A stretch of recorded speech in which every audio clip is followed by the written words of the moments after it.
जैसा कि हम सब जानते हैं कि हमारे इस समाज और देश को आगे बढ़ाने में महिलाओं का एक अहम योगदान है और उन्हीं में से एक ऐसी समाज सुधारिका जिन्होंने लोगों के बीच जाकर पढ़ाई लिखाई की सोच को जागरूक किया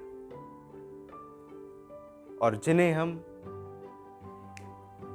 एक समाज सुधारिका, एक कवित्री और इस देश की पहली महिला शिक्षिका के रूप में जानते हैं, जिनका नाम सावित्रीबाई फुले है। हेलो, मेरा नाम है आदित्य लोधी और सावित्रीबाई फुले जी, जिनका जन्म 3 जनवरी 1831 को महाराष्ट्र में हुआ। उनका जन्म एक दलित परिवार में हुआ और उनका जो बचपन था, सावित्रीबाई जी बचपन से ही जिज्ञासु और महत्वाकांक्षी थी। उन्हें पढ़ाई लिखाई का बहुत शौक था, उन्हें किताबें पढ़ना बहुत पसंद था, लेकिन उस वक्त का जो समाज था, उनकी मानसिकता यह थी, उस समय के लोगों की जो मानसिकता थी कि लड़कियों को पढ़ाई की कोई ज़रूरत नहीं और वह इसके काबिल नहीं। इसीलिए उस समय स्त्रियों को पढ़ने लिखने की अनुमति नहीं थी। एक बार सावित्रीबाई जी अपने घर में किताब पढ़ रही थी और उनके पिताजी ने वो देख लिया और उन्होंने उनके हाथ से वह किताब छीन के फेंक दी। उन्होंने कहा कि पढ़ के क्या करोगे। जैसा कि मैंने आपको पार्ट 1 वीडियो में बताया, जो कि ज्योतिबा राव फुले जी के बारे में, और उनके जीवन की सफलता में उनकी सहयोगी और उनकी धर्मपत्नी सावित्रीबाई फुले जी का जो योगदान था। अब इस पार्ट 2 वीडियो में उनके जीवन का जो संघर्ष रहा उसके बारे में मैं बताऊंगा और यहीं से शुरू होगी सावित्रीबाई फुले जी की कहानी। सावित्रीबाई जी का विवाह बहुत ही कम उम्र में, वो जब 9 वर्ष की थी तभी करा दिया गया, जो कि ज्योतिबा राव जी से हुआ।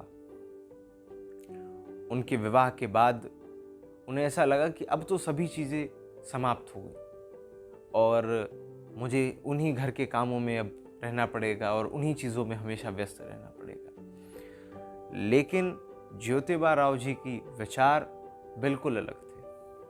उन्होंने सावित्रीबाई जी से कहा कि आपको अगर पढ़ाई लिखाई में रुचि है तो अब आपको मेरे इस काम में मेरा साथ देना है और हम दोनों को साथ में आगे बढ़ते हुए इन समाज के लोगों को सही दिशा दिखानी है। उन्होंने सावित्रीबाई जी को विद्यालय भेजा और उनकी शिक्षा पूर्ण कराई,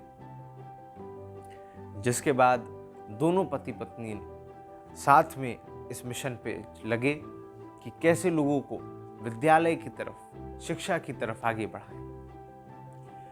सावित्रीबाई जी की शिक्षा पूर्ण होने के बाद ज्योतिबा राव जी की यह सोच थी कि एक विद्यालय की स्थापना करनी और महिलाओं के लिए खासकर इसका प्रबंध करना है, क्योंकि यह वो समय था जब एक स्त्री को विद्यालय भेजना, शिक्षा की तरफ बढ़ाना, ये सब एक पाप माना जाता था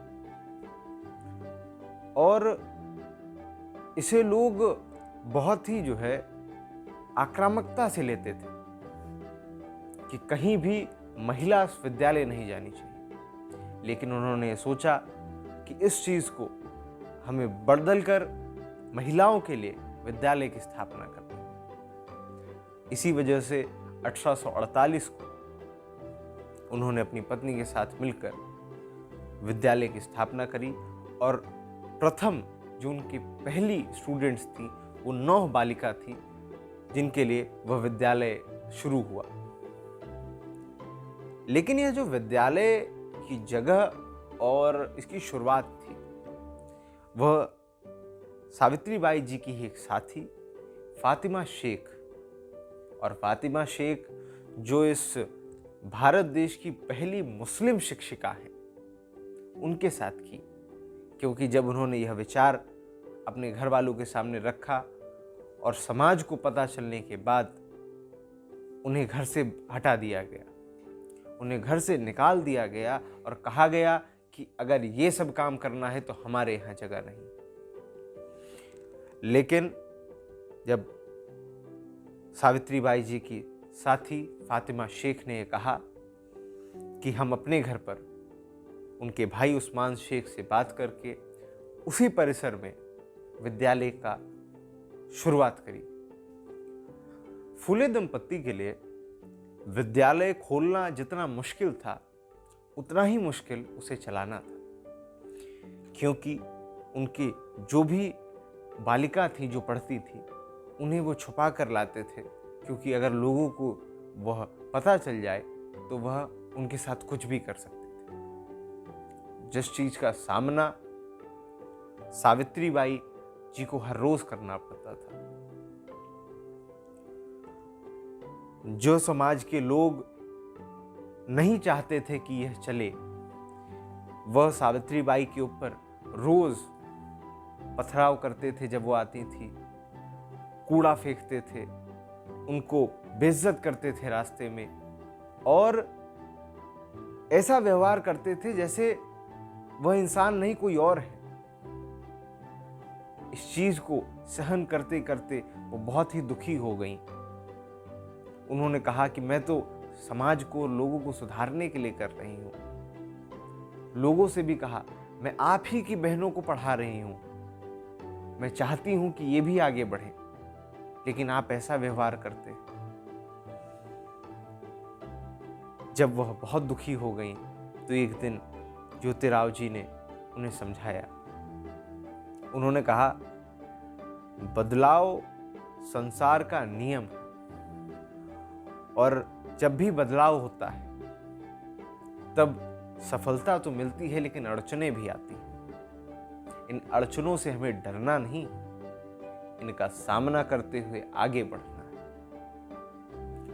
और उनके समझाने के बाद सावित्रीबाई जी ने कहा कि नहीं, अब तो मैं और भी ज़्यादा खुशी से और भी ज़्यादा अपने आप को मजबूत करते हुए इस चीज़ को आगे बढ़ाऊंगी। फुले दंपत्ति यह जो विद्यालय चला रहे थे, इसमें कई बार ऐसा होता था कि जो लोग सुबह काम करने जाते थे वह नहीं पढ़ पाते थे, तो उन्हीं के लिए इन्होंने रात्रि पाठशाला का भी प्रबंध करा।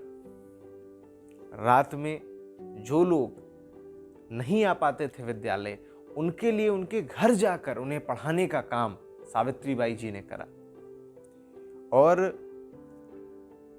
इस सोच को और भी ज्यादा से ज्यादा लोगों में पहुंचाया, और इसका उनको असर भी दिखा। उनके पास और भी जागरूक लोग जो आए, उन्होंने कहा कि नहीं, अब हमें भी पढ़ना है। आज जिसे हम पेरेंट्स टीचर मीटिंग कहते हैं, उसकी शुरुआत सावित्रीबाई जी ने करी। लेकिन उनकी यह सोच थी कि ये जो परिवार के जनों को बुलाकर बताने का प्रक्रिया है, उससे हम लोगों को इसके प्रति जागरूक करेंगे, उनके बच्चों की काबिलियत को बताएंगे और उन्हें इस चीज का एहसास कराएंगे कि नहीं, आप कितनी बड़ी चीज छोड़ रहे हो। यह विचार लेके जब वो आगे बढ़े और धीरे धीरे सफलता की सीढ़ी चढ़ते हुए, मुश्किलों का सामना करते हुए समय बदलता गया, और आगे चलते हुए जब ज्योतिबा राव जी को एक मुंबई की एक सभा में विट्ठल कृष्णा जी वंदेकर जी ने महात्मा की उपाधि दी, तब दोनों फुले दंपत्ति इस चीज को देख के बहुत ही प्रसन्न हुए, और उनके जितने भी साथी थे उनको इसकी खुशी हुई। और तभी से ही ज्योतिबा राव जी को देश का प्रथम महात्मा के रूप में उन्हें इसकी उपाधि मिली और एक और नई उमंग उनमें आई कि नहीं, अब तो हम इस चीज़ को एक सफल स्तर तक लाए हैं और अब इसे आगे बढ़ाने का काम उनके साथ जितने भी पीछे लोग जुड़े उनके साथ हुआ।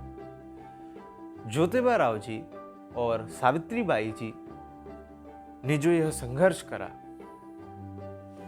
और इन परिस्थितियों को बदला, इससे हमें एक चीज सीखने को मिलती है कि बदलाव एक व्यक्ति से शुरू होता है, एक सोच से शुरू होता है और इन्हीं बदलाव के चलते इस देश में जिन भी पिछड़े और गरीब लोगों को वह चीज नहीं मिल पाती थी, वह शिक्षा नहीं मिल पाती थी, उसको आगे बढ़ाने का काम जिस तरीके से इन्होंने करा और उन्हीं की यह देन है कि आज यह देश सफलता की सीढ़ियां चढ़ रहा है और अच्छाइयों को पकड़ते हुए बुराइयों को पीछे छोड़ रहा है। तो यह थी कुछ ऐसी बातें सावित्री बाई फुले जी और ज्योतिबा राव जी के बारे में, जो कि हमें सिखाती हैं कि किसी भी मिशन पर